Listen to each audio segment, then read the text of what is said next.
खुलुमबाय दिनैनि Bodoland इंखं television studio हलाव आं मलेन बसुमतारी दिनैनि गाहाय रादाबफोराव दं। पाटगाव टल गेटआव आरोबाव लामा जाब्रबथाय सानै गोब्राब जोखोम। सिमेन्ट सापरियाव फैगौ 8 मे खालि जानो गोनां खेराइ फुजानि गाहाय खुन्थियाखौ गायसंबाय। भेरगावनि टोटलापारायाव गिख्रंथाव जाब्रबथाय गोबां जोखोम। तामुलपुराव लामा जाब्रबथायजों सासे हिनजावसानि जिउ खहा। उदालगुरिनि सपनगावआव मोसौ मेथेंनि गाग्लोबनायाव साब्रै जोखोम। अरुणोदय बिथांखिनि मुलाम्फागिरिफोरा 1250 रां मोनसिगोन। बरपेटा केन्सार हस्पिटालाव बेरामिफोरनो फाहामथाय होनो जागायबाय। जागिरदआव 5 कौटि बेसेननि ड्राग्सजों लोगोसे साथाम हमदों। दानिया फैदो आबुं रादाबाव।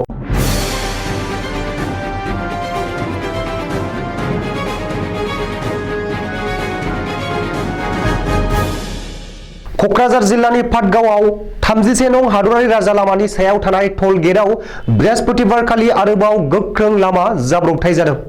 सोनाब बंगनिफ्राय गोख्रै खारबोनाय हारियानानि रेजिस्ट्रेशन नाम्बार HI 38X9694 ट्राकआ हरखाबै टल गेटआव फैनानै सौदावफैनायाव लोगो ट्राकआ बेलथायफैयो। जाहोनाव पाटगाव टल गेटनि मावफारिया समायना बसुमतारी मुंनि सासेया गोब्राबै जोखोम जादों। बेनि अनगायैबो ट्राकनि ड्राइभाराबो गोब्राब जोखोम जादों। आथिखालाव लोगोनो क'क्राझार RNB हस्पिटालाव देहा फाहामथायनि थाखाय जोखोम जानायफोरखौ थिसनथाय होबाय होननानै सुलुङाव फोरमायदों। मख'नो गोनांदि सानथामसो सिगाङाव बे मोनसे जायगायावनो गंसे ट्राकआ सौग्रावफैनानै जाब्रबथाय जादोंमोन। अब्लाबो टल गेटनि मावफारियाफोरा खुनुरुखुमैसो जिउ रैखा मोननो हादोंमोन। धेमाजि जिल्लानि सानजारि नोगोर सिमेन्ट सापरियाव थानाय SB बर' गोजौ फरायसालिनि गेलेग्रा फोथाराव बर' कसारी अनसाय गाव हायुङारि खुंथायनि बानजायनायाव बोहैथि बोसोरनि 8 मेआव खुंनो गोनां खेराइ हुनाय फोरबोनि गाहाय खुन्थियाखौ गायसनो। खुंजानो गोनां खेराइ हुनाय फोरबोनि गाहाय खुन्थियाखौ गायसननानै होयो खौसेथि बर' सुबुं आफादनि बोसोनगिरि एबा SB बर' गोजौ फरायसालिनि बारग' लोगो गाहाय फोरोंगिरि ललित चन्द्र बर'आ। हाबाफारियाव बाहागो लाफैदोंमोन बर' कसारी अनसाय गाव हायुङारि खुंथायनि लेङाइ मासिगिरि सृजन मोसाहारि, गाहाय खुंगिरि मानगोनां मिहिनीश्वर बसुमतारी, मिसिं अट'नमास काउन्सिलनि मावफुं सोद्रोमा मलेन्द्र नार्जारी, भबानी दुवारा, GM रातिराम बसुमतारी आरो सिमेन्ट दख'रा एबसुखौ लाफानानै दख'रानि सिङाव थानाय गासै माहारियारि आफादनि दैदेनगिरिफोरा बाहागो लायो। उदालगुरि जिल्लानि भेरगावआव शुक्रबारखालि फुंनि 6:30 रिंगासो समाव सालमा मुंनि गंसे बास गारिया लामानि कालभार्टआव सौग्रावनानै गिख्रंथाव जाब्रबथाय जायो। उदालगुरि जिल्लानि गरुवा झारनिफ्राय डिमाकुसि भेरगाव जानानै सानफ्रोमबो बरपेटासिम खारनाय AS 13 AC 1066 नम्बरनि सालमा मुंनि बासआ शुक्रबारखालिबो बरपेटा फारसे खारदोंमोन। नाथाय डिमाकुसि भेरगाव राजा लामाजों थांबाय थानाय समावनो टोटलापारानि गंसे कालभार्टआव कन्ट्रल खालामनो हायैयाव कालभार्टनि रेलिंआव सौग्रावनानै गोथौ हाखराव गोग्लैहैयो आरो बेलथायहैयो। बे जाथायाव गासै 6 हान्थियारिफोरा गोब्राब जोखोम जायो। बेनिनो सासेया गोब्राब हालोदाव गुवाहाटीनि GMCH आव फाहामथाय लागासिनो दं होननानै मिथिनो मोननाय जादों। उनाव डिमाकुसि थानानि पुलिसआ जाथाय जानाय जायगायाव नुजाफैनानै जोखोम जानाय सुबुंफोरखौ मेडिकेलसिम दैथायहरो। मख'नो गोनांदि जोखोम जानाय सुबुंफोरा ड्राइभारनि थाखायनो बे जाब्रबथाया जानो मोनबाय होननानै फोरमायदों। मानोना ड्राइभारा गारि सालायनाय समाव मबाइल नायै गारिखौ सालायदोंमोन। बेयावनो बे जाथाया जानो मोनबाय होननानै बुङो सासे सुबुङा। गोबां गोख्रैथिजों फैनाय गंसे डाम्पार गारिया सौख्लायफैनायाव सासे हिनजावसानि जिउ खहा।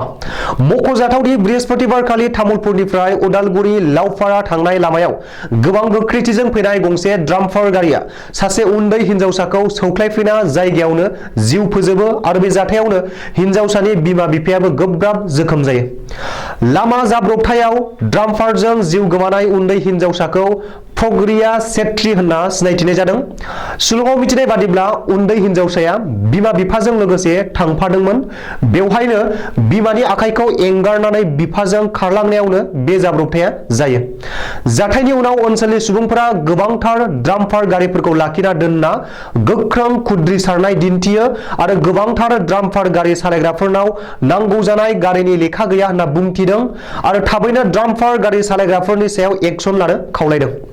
लामा जाब्रबथायजों गोब्राब जोखोम जानाय हिनजावसानि बिमा बिफाखौ गोख्रों फाहामथाय होनो थाखाय देहा फाहामसालियाव थिसनथाय होबाय। उदालगुरि जिल्लानि सफनगावआव हाग्रानिफ्राय फैनाय मोसौ मेथेंनि गाग्लोबनायाव गासै 4 जोखोम जादों। जोखोम जानायफोरनि गेजेराव फारियै फुबती राजबंशी आरो खगेन देखा मुंनि सानैया जोबोर गोब्राब हालोदाव दं होननानै सुलुङाव फोरमायदों। आथिखालाव बिसोर सानैखौबो उदालगुरि सिभिल हस्पिटालाव देहा फाहामथायनि थाखाय थिसनथाय होबाय होननानै मिथिहोदों। सुलुङाव फोरमायनाय बादिब्ला गोबाव समनिफ्रायनो बै ओनसोलाव हाग्रानि मोसौ मेथेंआ जोबोर उदखार खालामबोगासिनो दंमोन। बेनिखायनो आथिखालाव उदालगुरि जिल्लानि हाग्रा बिफाना बै हाग्रानि बनगुरु एबा मोसौ मेथेंखौ हमनो थाखाय ट्रेंकुलाइज खालामनो नाजादोंमोनब्लाबो नाथाय दासिमबो ट्रेंकुलाइज खालामनो हायाखै होननानै सुलुङाव फोरमायदों। मख'नो गोनांदि बावैसो सिगाङाव चिरां जिल्लायाव हाग्रानि मोसौ एबा बनगुरुआ बेबायदिनो गामि ओनसोलाव फैनानै जोबोर दुमदाखाल खालामफैदोंमोन। आसाम सोरखारनि बयजोंबो मोजां मोनजानाय बिथांखि अरुणोदय बिथांखिनि रांखौ बारायसिगोन। फैगौ दाननिफ्राय अरुणोदय बिथांखिनि मुलाम्फागिरिफोरा 1250 रां मोनसिगोन। बेनि अनगायैबो फैगौ बोसोरनिफ्राय 3000 रांसिम बारायनो थाखाय रायजो सोरखारा थांखि लादों। बेबादिनो अरुणोदय बिथांखिनि सिङाव 35 लाख मुलाम्फागिरिफोरनि मुंखौ सोसननो थाखाय सोरखारा थांखि लादों होननानै मन्त्रि पीयूष हाजरिकाया दिनै बुंदों। मख'नो गोनांदि दिनै खानापारायाव खुंनाय माइक्र' फाइनेन्सनि दाहार रेहाय होनाय आरो चेक राननाय हाबाफारियाव बाहागो लानानै मन्त्रि पीयूष हाजरिकाया अरुणोदय बिथांखिनि मुलाम्फागिरिफोरा 1250 रां मोनसिगोन होननानै फोसावदों। बे हाबाफारियाव मन्त्रि चन्द्र महन पाटवारियाबो बाहागो लादोंमोन।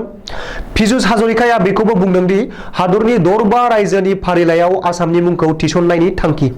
आथिखाल आसामा हादरनि गाहायनिफ्राय 6 नम्बर जायगायाव। आसामाव हिंसायारि हाबाफोरा 40-42 जौखोन्दो खमायबाय। फैगौ दानथामनि गेजेराव गुवाहाटी नोगोरमानि 10,000 सुबुंफोरा गोग्गो लोंग्रा दै मोनगोन।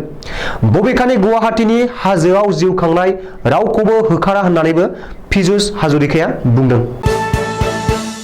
बरपेटा केन्सार हस्पिटालाव दिनैनिफ्राय बेरामिफोरनो फाहामथाय होनो जागायबाय।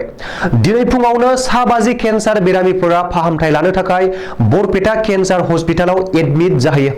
रिपर्ट बादिब्ला बरपेटानि जिल्ला बेंगिरि तेज प्रसाद भुसाल, बरपेटा मेडिकेल कलेज आरो देहा फाहामगिरिनि मासिगिरि डक्टर रमेन तालुकदार, बरपेटा केन्सार हस्पिटालनि मासिगिरिया दिनै फुङावनो देहा फाहामसालियाव नुजाथिना केन्सार बेरामिफोरखौ आजावनानै लायो। मख'नो गोनांदि बरपेटा, नलबारि, बाक्सा, बङाइगावजों लोगोसे आफां आसामनि गं-7 जिल्लानि केन्सार बेरामिफोरनि थाखाय बरपेटा केन्सार हस्पिटाला बानजायनां जागोन।